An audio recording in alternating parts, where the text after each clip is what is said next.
Hello and welcome to episode 2 of the Mr. Douglas Sports Show. I am your host, Corey Douglas. As always, this show will be featured on YouTube, Facebook, Instagram, and Twitter.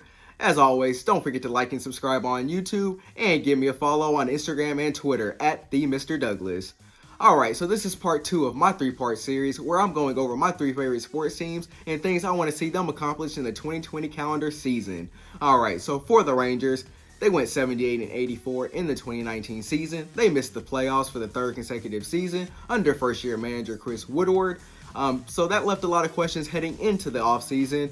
Those questions that they had to answer during this offseason were third base, first base, catcher, center field, and they had to untangle a logjam in the outfield. They had a lot of corner outfielders, a lot of DH types, a lot of guys that played the same position. So obviously when you have a lot of guys at the same position, you can't all put them in the same lineup or get them in the same lineup at the same time.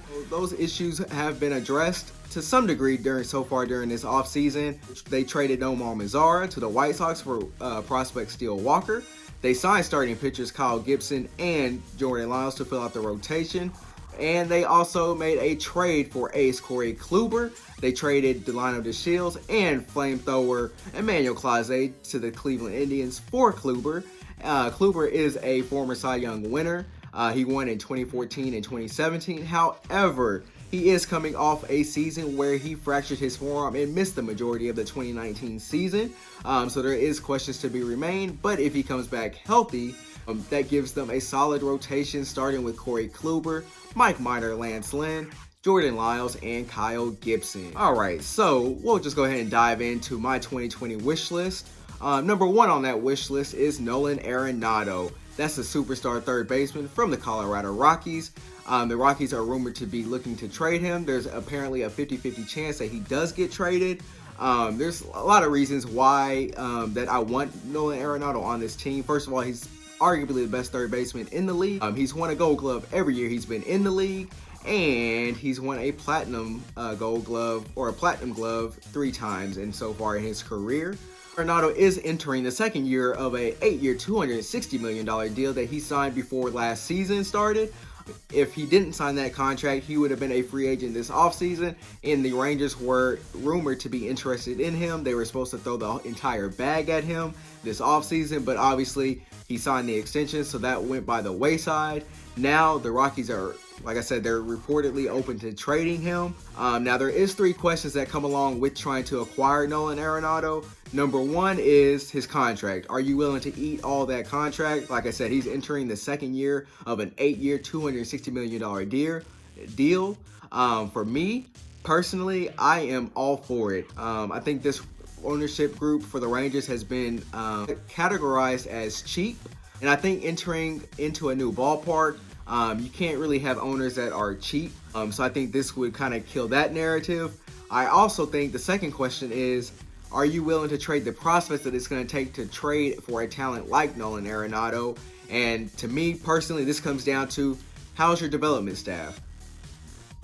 For the Rangers, not good. You have to ask yourself, anybody that you trade, are they going to be able to become the same talent as Nolan Arenado? And my answer is no. So you make that deal 10 times out of 10. But now you have to take a look at the third and final point that I have for Nolan Arenado, is that he has a full no trade. He said in the past that he is huge on winning. So will he look at the Rangers organization and feel that, okay, yeah, this is the place I need to be in order to win? And that question remains to be unanswered. I mean, I don't know how you can sit here and say that the Rangers are in position when you look at the Houston Astros and Oakland A's to make a run, and then you look at the New York Yankees. I don't know if the Rangers are in position to win a World Series or at the highest level as Nolan Arenado might want to win at. So yeah, those 3 questions are definitely things that will have to be addressed. The third and final point is the most crucial because of that no trade clause. Coming in at number 2 on my 2020 wish list for the Texas Rangers is free agent Nicholas Castellanos, most recently of the Chicago Cubs. For the entire 2019 season, he hit .289, 27 home runs, and led all of Major League Baseball with 58 doubles. He also posted an on-base percentage of .337. John Morosi of MLB.com said the Rangers recently met with Castellanos, and Castellanos came away impressed with the Rangers. However, Jeff Wilson from the Star Telegram says the Rangers have not met with him, and the interest in Castellanos is wildly overstated. Coming in at number 3 on my 2020 wish list for the Texas Rangers is Marcell Ozuna. He's the outfielder most recently of the St. Louis Cardinals, where he posted a .241 batting average, 29 home runs, and an OPS right at 800. Now, he's mostly played corner outfield the last couple of years, both in Miami and then when he got traded to St. Louis. However, here in Texas, he would play center field and fill a much needed gap out there. His defense is all right, but like I said, he hasn't played center field since very early in his career.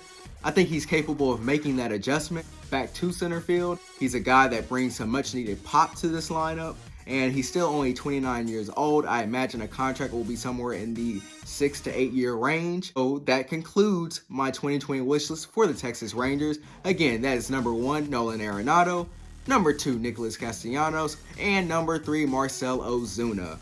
Stay tuned for part 3, where we will dive into the Dallas Cowboys and what's going on over there at the Star in Frisco. Thank you again for tuning in. This has been the Mr. Douglass Sports Show with your host, Corey Douglas.